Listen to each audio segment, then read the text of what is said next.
Alright, so I want to start this video off. This isn't for the experienced guys. You know, we've all done this plenty of times. It's for the newer guys.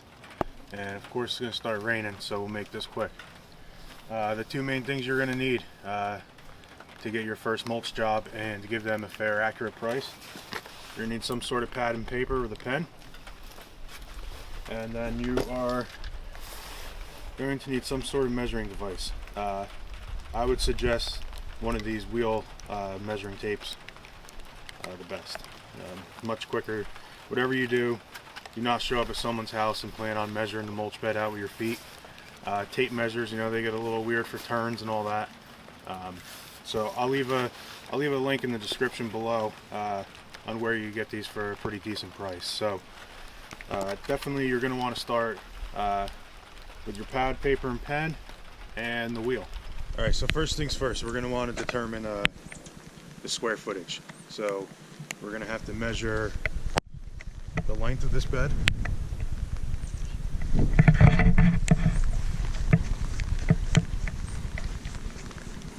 Now when we get to corners like this, I just square it off. So we're at 20 feet. Now we're going to go in. We're at 5 feet. Alright, so we have all the measurements we need now.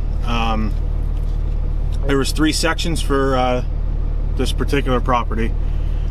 So out of all the 3 sections, we ended up with 239 square feet. So here's what I do. These are the 3 sections. The first one was 20 by 5. That's going to give you 100 square feet. Next one was 17 by 3. And we're going to multiply each one of these to get us to our numbers.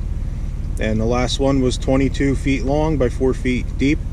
Multiply that, we get 88. You're going to take these 3 numbers, add them up, you get 239 square feet. That's for all the beds. That's the number you're going to need to calculate how many yards or bags or however you do it of material that you need. I do edging by the foot. So everything that gets edged, I run that wheel tape right along the whole thing. So we ended up with 52 feet.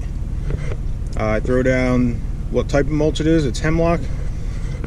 There's no sod to be removed here. We're not putting any new beds in. Everything's already existing. 35 bucks for the trucking. And then down the bottom, I just put the property notes and all that. These sheets I just made right up. The customer doesn't get this. It's not an estimate by any means. This is more or less for me. As I'm walking through the property, I have a little bit of an organized system to take these notes and measurements down versus doing it on the back of an envelope. So let me show you how we're going to determine how many yards this number turns into.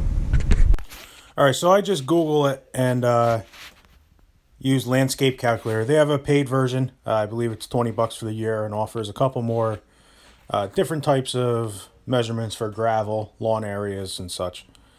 So we're going to put in here, I have 239 square feet, and we want it around 3 inches. So we're going to need 2.21 cubic yards of mulch.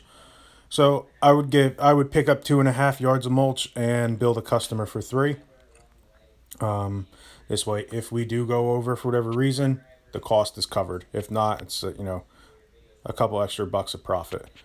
If you're using bags, it gives you how many bags you need, and this is kind of cool. It gives you about how much it would cover to picture out in your head a little bit.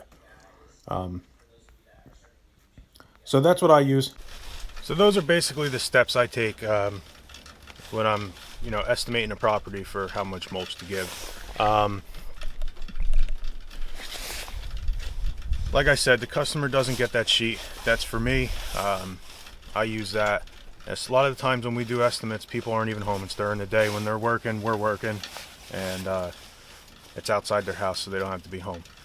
You know, then I bring that back to the office. I might do 5 or 6 of them a day. At the end of the day, I know what measurements are for what property. Sit down, tally up a price, and email the estimate over to them.